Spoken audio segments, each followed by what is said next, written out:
Dorie, it is so good to see you. Welcome to the show. It is awesome to have you here. I am so glad to have the chance to catch up with you, Mike. Thank you.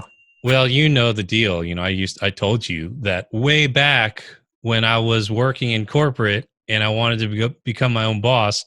Reinventing You was the book that really kind of set me on that path. It's kind of crazy. Now we're here full circle, like 7 years later. I am honored, my man. That's very cool. I remember I was walking through a Barnes and Noble in Piscataway, New Jersey, because I used to live in the New York area, right? And I was like, how do I reinvent my life? And then, Reinventing You. So, and now you come out with Entrepreneurial You, which is awesome. We've seen this space kind of change. And so, as someone who has worked in corporate, you've served that market, you teach in business. What are you seeing happening maybe over the next 2, 3, 4, 5 years in the workplace for the everyday employee, like the workforce? What are you seeing there happening? Well, I think one of the biggest things that's happened is in the last few months of the pandemic, what we have seen across the board is that changes that in many ways were already underway, but probably under normal circumstances would have taken a long time to play out, would have taken a long time to socialize within corporations and overcome inherent resistance. That just sort of resistance vanished overnight out of necessity. And so whether it's work from home arrangements, whether it is new attitudes about time shifting or about different ways of operating in team practices and things like that, it just blew the old ways of working out of the water in a span of 2 weeks. And I think in many ways, there's going to be a sort of add-on effect to that, which is that people have suddenly realized that we had preconceptions in the back of our own minds that, oh, change is so hard. Change takes such a long time. Oh, this is going to take years. And meanwhile, we realize, oh, if people are actually motivated, things kind of can happen overnight. And I think that has unlocked a couple of things. One is the realization that we have a lot more control about making things the way that we want. And just if we have a vision that it really can be operationalized. And I think the other thing that it has shown us is that is if we needed more reinforcement, but I think this was kind of the ultimate reinforcement. The plans that we have, the visions that we have in place based on what the past showed us are not necessarily reliable. Things can be blown up overnight, and we need to be agile, and we need to realize that we can't really count on predictions. We have to be ready and able to move and to pivot. And I think that understanding that change is possible and that we need to be proactive in shaping it is really quite powerful for individuals to realize. It helps us come into our own power in terms of our professional lives. Do you see more people becoming solo entrepreneurs, contractors, consultants? Do you see that that has awakened a big segment of like corporate America? Is that just like kind of, I hate this phrase, but is that going to be like kind of a new normal, you think? Well, certainly we have seen vast swaths of the economy where, for months, people did not have a paycheck. I mean, slowly some things are starting to come back online, but you take the initial industries that were hit hardest and are probably going to be the last ones to come back, whether it's entertainment or travel or hospitality or things like that.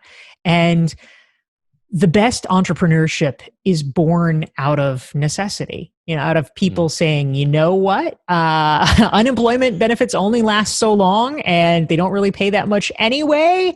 And I need to figure something out. And when you have your back against a wall, it helps sharpen the mind. And I mean, obviously, this is not a wonderful situation for anyone to be in. It is incredibly traumatic to be in a place where you have lost your job or somehow your hours or your income has been reduced and you're in a kind of unexpectedly dire situation. It's one I can empathize with because right around 9/11, I was laid off from my very first job with no warning. They gave me 4 days of severance pay, and I had to figure out how to make how to make my rent. Uh, but I do think that that level of keenness that is required to survive, where you say, all right, well, what do I have? What assets do I have, and how can I leverage them?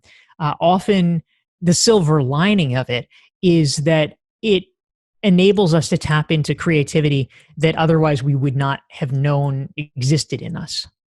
Is that what kind of set you down the path of like starting your own business, or did that put a bug in your ear like early on when you got let go from that position? The layoff showed me a few things. The Mm, first one is it definitely seared into me the understanding that a quote unquote safe job or a day job is very fragile.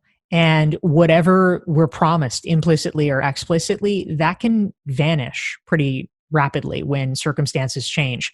And I didn't go into entrepreneurship straight away. mm. There were some detours where I was working in politics. I ran a nonprofit for a couple of years, but it definitely made me appreciate the idea of, okay, I need to be the captain of my career here. I am not going to just assume that everything is going to work out.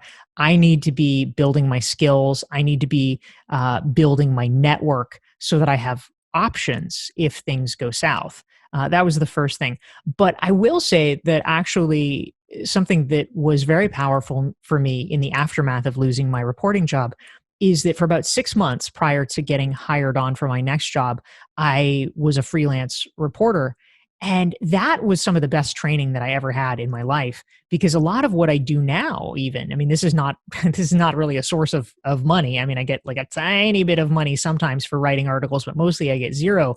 But learning to write articles and create content very rapidly and Mm. to understand what makes for an interesting story is a very valuable skill, because it has become, this content creation has become the cornerstone of the marketing that I do for the rest of my work in terms of coaching or speaking or consulting for executives. Yeah, so there's like a shift that happened for me too, where it was like, okay, I can freelance. I had a good job. And my story was I didn't get let go from the job. I wanted to let the job go. Yeah, I what was like, was it you were doing, I Mike? was the CMO of an educational company just outside of Manhattan over the bridge in New Jersey. And we were doing really well. But on that job, it was a private company. So I was the CMO of the company, but I was doing a lot of the marketing, like the hands-on marketing. So like you, I learned how to write. And I joke with people, they ask me like, how'd you learn how to write copy? How'd you learn how to, do marketing speak and so on and so forth. I'm like, here's what you do. You go work for a business who have people who don't speak English and you don't speak the language either. You take what they say and somehow, work your magic and speak to a market that is very affluent and educated and try to convince them to buy the services. I mean, it was basically a high-end tutoring service, kind of like a Princeton Review, Kaplan type of Right. thing. And the owners were Korean. I don't speak Korean. I'm Korean, but I don't speak Korean. And so they're talking to me in broken English, and I have to take that and sell it to really educated, affluent, successful people who could afford their services for their kids Wow. so Yep. that they could get into college. And that's where I learned that, like you, the writing. What was interesting to me though, and I always think about this now that I've been an entrepreneur for a number of years, if that couple, that lady who doesn't speak English could do this and put on the hat every day and get after it, like certainly I can. And that was a real shift for me entrepreneurially. How about for you? Like you hustle, you do the freelance stuff. You've got to chase down your own leads. You got to get your own contracts. You run a nonprofit. Was there a moment or a season for you where you're like, "Oh, I'm an entrepreneur now"? Well, the way it came about for me was I was into Yeah, I mean, really, I think my entrepreneurial career started, even though I didn't think of it this way, when I was a freelance journalist, Yeah. because it was the ultimate training in, you eat what you kill. I was not getting paid unless I could convince an editor that yes, this is an interesting story, and we will commission you to do it. So it was very, very high stakes, and I think that when it comes to how to learn effectively, all the research, all the studies says that the key is having rapid, kind of immediate feedback in the moment about what works. And there's really no more immediate feedback than you send over a pitch and the editor is like yes or no. So I learned to hone that, but I didn't conceptually think of myself as an entrepreneur until later. It was a few years down the road, and I was running this small nonprofit. And about a year into it, I realized, it was tiny. Literally, we were three staffers. I was the boss, and so I had to have my hands in almost everything. And up till that time, I had had jobs where I was specialized in marketing or communications, but I had never done everything. I mean, this was everything from getting the business cards made, to updating the website, to filing the workers' comp reports, to managing the FileMaker Pro database, all these ridiculous things. And I realized, oh my gosh, I'm having to be such a utility infielder here that really it's like running my own business.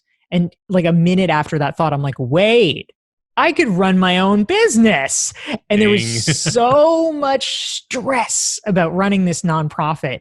I mean, technically, quote unquote, it paid my salary, but I had to raise my entire salary and the salary of these staffers. And I was just, constantly kept awake at night wondering how we were going to raise enough money. It was just so, you might think like, oh, it's just a little nonprofit. How stressful could it be? It was the most stressful job of my entire life, because it really felt like the whole burden was on me. The board was not really a fundraising board. So I had a lot of weight on it. So I actually, I'm one of the few people that I felt like starting my own business was actually a lower risk proposition, because I was making so little money and I had so much stress. I'm like, you know what? Like, for sure, I could make more money than this. Like, I don't even know what I'd be doing. Like, I could probably make more money than this, like donating blood. So I'm going to do it. It's amazing. I heard a friend say this about we trade entrepreneurial war stories. When you're starting out, and he goes he used more colorful language, so I'm going to dumb it down here for all of you who listening who might have kids while you're in the car. But he said the wise entrepreneur does crap that he or she hates once, and then doesn't do it again, because then you know enough to be dangerous. You know enough about it doesn't take you 10 billable hours to go get business cards. Like, and you hire a freelancer to do it or something like that. My journey, it's so similar. You've talked several times about stories, interesting stories. Stories are all they're the big buzz right now, and I'm like, wake up, people! We've been reading stories for years. But to you, when you would look back during your days as a freelancer, and even now as you're pitching, you're continuing to create content. I see it all the time, and you've got the new book out, which we'll talk about in a second. But if you could say like, hey guys, this is what makes an interesting story, how would you explain that to somebody who's listening right now? They're in corporate, they might have their own business. Honestly, in that space, you don't really learn storytelling, and No, it's for a sure. huge thing. So what makes it for an interesting story, the way you see it? Well, let me start with what's the opposite of an interesting Okay. story, Yeah. right? I think the problem, I mean, everybody likes a good story, right? I mean, that's why in our spare time we go see movies, or we read a fun novel or something like that. There is something inherently appealing about it, but the problem in the corporate world is that so often we learn corporate communication not through any kind of training per se, but by watching what other people are doing. And it turns into a bad game of telephone, because they don't know what they're doing either, but we don't know that. We're like, well, they've been there for 20 years, so I guess he knows what he's doing. No, he does not. And so you're copying these like bad replicas, and they're terrible and they're boring. And the slides have, each PowerPoint slide has 700 words words on it. And, I mean, it's like, oh, let's put an Excel chart on the PowerPoint and put that on the screen. I mean, it's a nightmare. So I think that a lot of it is that we feel like in order to be taken seriously, we need to adhere to the norms that other people are setting. But I mean, this is like a lot of life, right? Because we're looking to other people who don't know what we're doing, it leads to bad outcomes. So I think that we have to go back to first principles and say, not what is everybody else doing, but instead, what is interesting? What would be interesting to you? And if we can do that, I mean, I try to do this with my books. As I was writing Entrepreneurial You, I really was consciously striving to write a book that if I read it, as a third party who had not in fact written it, if I read it, would I think it was interesting? Would I think it was cool? And I tried to aim for that. So ultimately, I think the idea is we often feel a need to make things abstract, to sort of start with, well, here's the definition and here's the problem statement. And it's there's kind of a mantra that I like to use, which is Anglo-Saxon, not Latinate. And what I mean by that, I mean, they talk about this in writing programs. If you're using the kind of Latinate words, the fancier words, the more highbrow words, I mean, I'm a big fan of great vocabulary. I love that. But I think in academia and in business, there's a push that it has to be these things that are complicated and at an emotional reserve. Whereas the more typical Anglo-Saxon words, and I mean Anglo-Saxon, like as in this, the old Viking dudes, these are the words that are visceral. It's like blood, kill. Like those are Anglo-Saxon kind of words. How do we go back to the core of what's exciting and interesting for people? So, I want to try to tell stories that are engaging for other people. I think we can learn so much more by finding some kind of an example, reeling people in and telling them that story so that they can feel it first.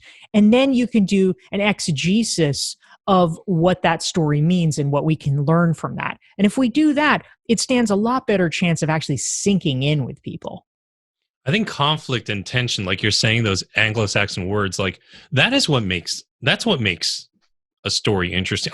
I mean, like how many of us would sit around and watch grass grow? It's not fun. I spend a lot of time watching those YouTube videos on nature channels. Oh yeah. And there's this great Instagram account, if you can handle the gore, called Nature is Metal. Okay. And it shows all the stuff they would never show on National Geographic. Oh right? man. Like the actual like zebra getting eaten up right by the line, right? That is hardcore. Yeah, so for me, it's like the one Viking Instagram account that I follow, but and it's sometimes I'm just like, oh, dude, I cannot take this today. But it's so funny you mention what's interesting in the blood and all that stuff. It made me think of that because the guy whoever runs that account, or even National Geographic with tamer video footage, they make up these stories. They do these voiceovers with that dude who has a real sleepy voice, and the ant crawls down, and then they make a whole story out of it. And it's all conflict. It's all risk. It's all danger. We've all been in situations like that. We don't like to go through it ourselves, but we like to watch other people go through it. Absolutely. And I mean, right? if you think even about something like sports coverage, sports on television was not so much. I mean, yes, it's all, it's interesting to watch sports for people that are sports fans, but the real innovation in sports coverage on television came in it was like the late 60s or the early 70s maybe, when the TV show The Wide World of Sports came on. And the whole premise of that was that they would tell the backstories of the athletes, and they would tell the backstories of the training and the sort of trials and tribulations along the way. They would tell stories sometimes about the sports, because if somebody is not a fan of a particular sport, I mean, I don't know, what do I know about slalom skiing, but if you talk about it and you give people enough context so they care, all of a sudden it makes so much more of a difference as compared to just, okay, there's some people doing a thing on TV. It looks like they're going fast. Okay, that's nice. Who are they? you need That's you need right. to get people invested. That is so funny because I was an '80s kid. I was born in the late '70s, but I was an '80s kid. I remember that. I have not thought of wide world of sports in like decades, but I still remember their slogan: "The thrill of victory and the agony of defeat." And I remember they showed a guy skiing down the hill and tumbling over. That is so good. Wow. Okay. Yeah, I love that. It makes me think of how people watch the Olympics every 4 years, and these Even non-sport characters, fans. yeah, That's right. and these characters pop up. Like I can remember the U.S. gymnasts my sister and I would watch in the '80s and the '90s. I didn't give a rip about who they were before, and I didn't care after. I just cared for that like 6 week period. Oh, Carrie Strug is from, and I remember she like broke her ankle or something. And like, I was like, and I fell in love with her. And I was like, oh my gosh, and it's these stories. So interesting. That is brilliant. So, tell me a little bit about entrepreneurial you. I'm super curious about where that desire came from because, there's so many authors out there. There are a lot of books, and you covered a lot of bloggers and people who are making a living in that. Um, what did you find as you were doing the research in that market that really jumped out, that maybe had surprised you, Yeah, if there well, was I anything? went into writing the book, Mike, with a very specific aim for myself, which is my previous book, Standout, had really been about how to build your brand and positioning as a thought leader in your company or in your marketplace. And I think that is a really important and valuable quest. But there's kind of a next step that comes after that, which is okay, wonderful. People think you're great. People think you're smart. How do you make money at that? And I wanted to answer that question. So for me, what the goal of Entrepreneurial You was, and again, I'm the avatar, right? I wanted to learn, and I figured other people would want to learn as well.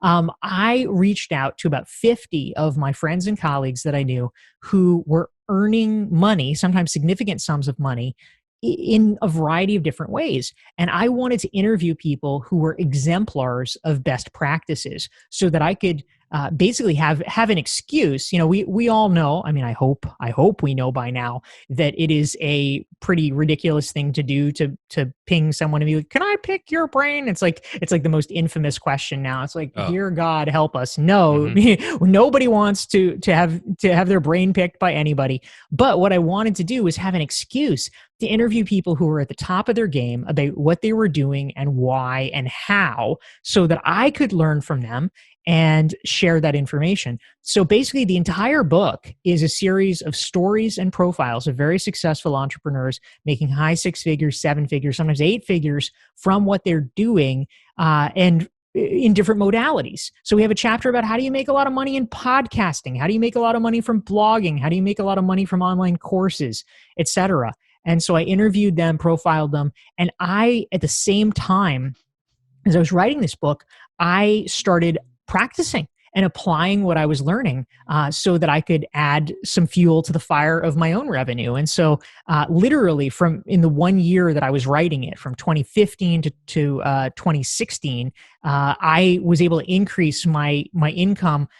Just shy of $300,000 that year Heck yeah. simply by applying the principles in the book.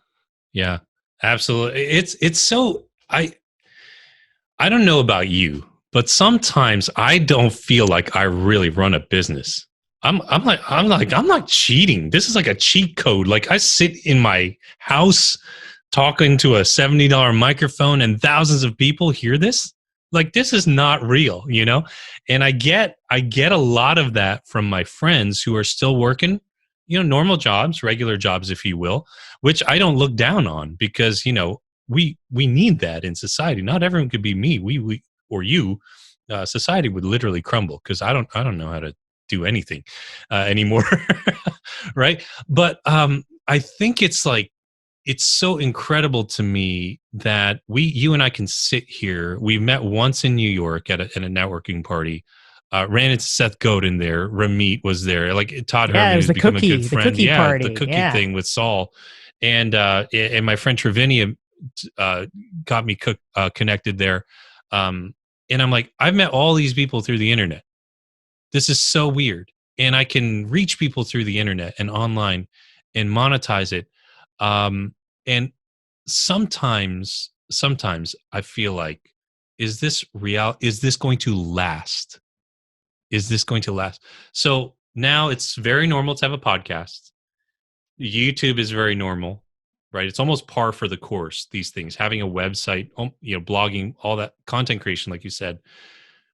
Where do you see this space going in order to stay ahead of the game, ahead of the curve, as the workforce enters, more of them enter into this space? What would you say to those who have been doing this for a while that you think we need to do to continually stay ahead?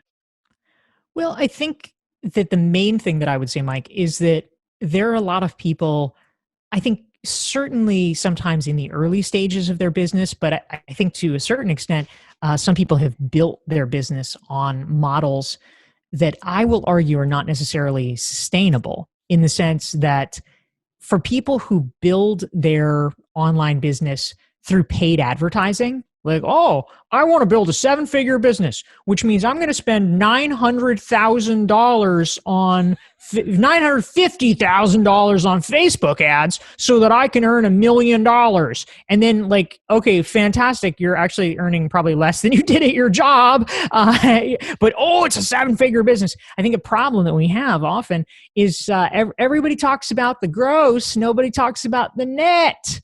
Mm-hmm. For me, the biggest lesson of entrepreneurship is like, it's not what you're bringing in. Hello, it's what you keep. It is, what are your margins? And entrepreneurship, if you do it right, enables you to have an incredibly high margin business and an incredibly sustainable business. But it is not sustainable to be buying likes. Mm.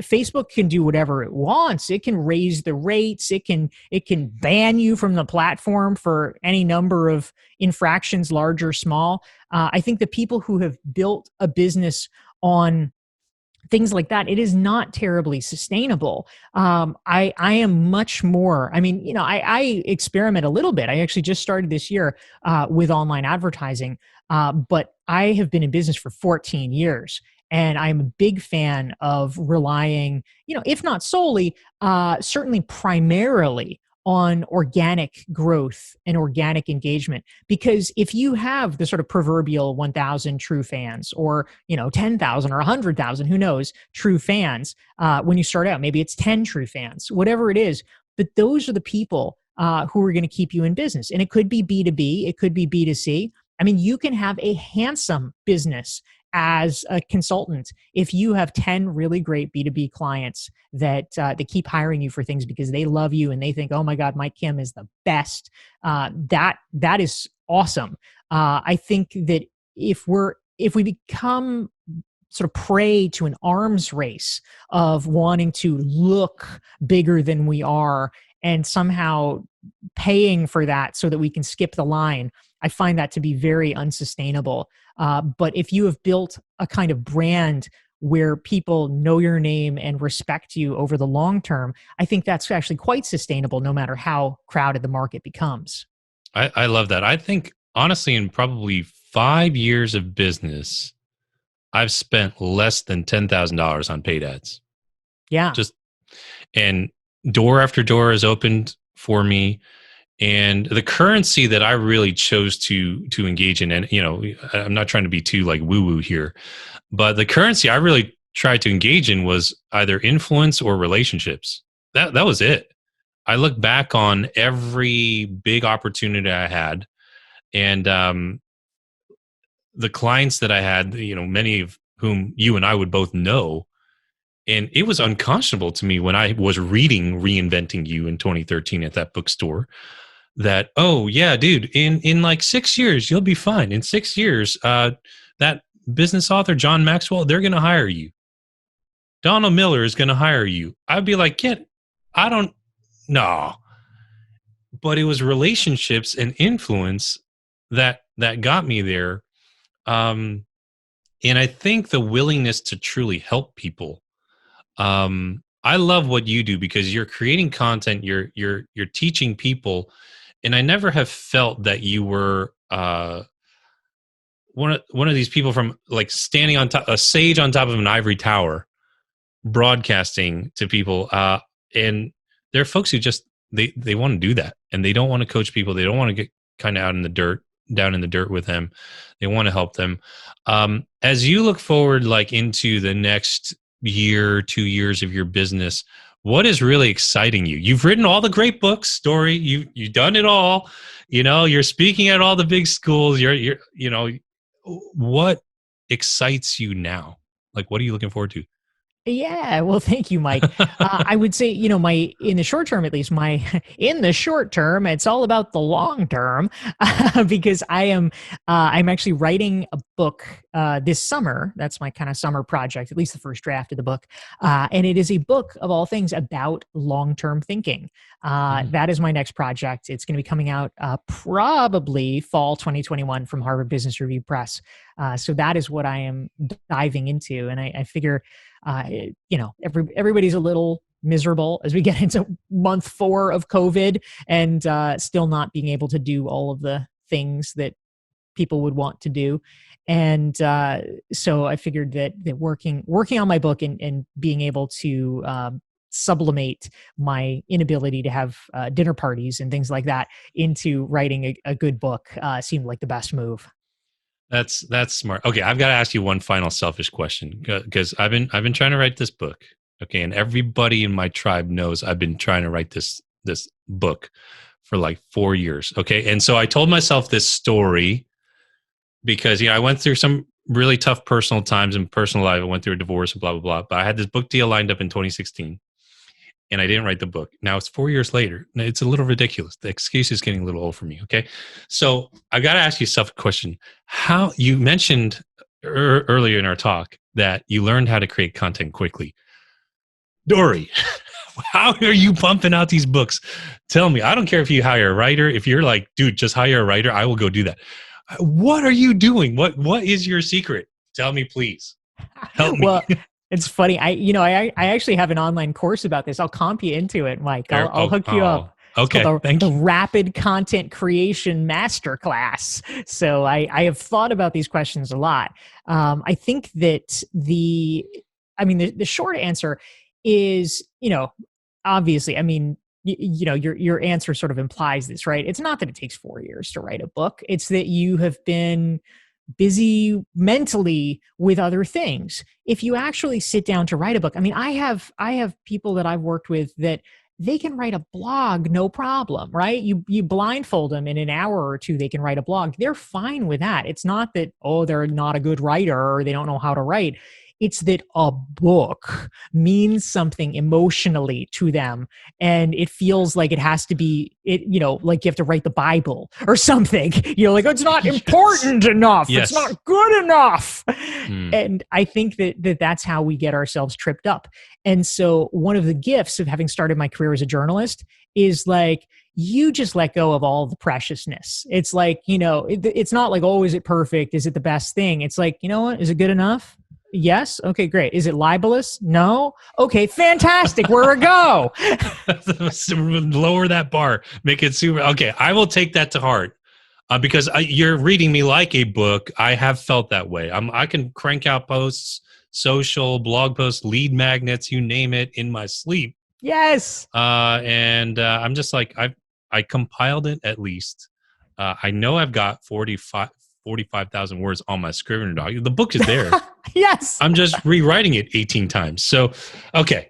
All right. I will pledge to you, I will get this done. But remember, I will be like, this dude started out in Barnes & Noble reading my book. Now he's actually got a book, and I'll be like the biggest Dorie Clark champion. There we go. I'm cheering you on, my man. I love it. Oh, Dorie, thank you so much for joining us today. Everybody who's listening, pick up a copy of Entrepreneurial You. Also pick up a copy of Reinventing You if you find yourself where I was years ago. If you want to be the next Mike Kim. There you go. I'm not exaggerating. That book was the only thing I could find in that entire store that spoke to me where I was. And I felt so seen and understood. And that's coming from like an INTJ type 8 on the Enneagram. I don't have feelings, you know? I'm an INTJ too, brother. So uh, I'm writing it for you. there we go. Thank you so much for joining us today. Everybody pick up a copy of that book, Dorie. Thanks so much. This was awesome. Mike, thank you. Great to be here. Hey, it's Mike Kim here. Thanks so much for checking out my YouTube channel where we talk all about building a personal brand business. That means you as a coach, a speaker, a content creator, how to market your content, how to create great content that people love. Make sure you hit that little notification bell, subscribe to the channel so that you never miss a video. So glad you're here.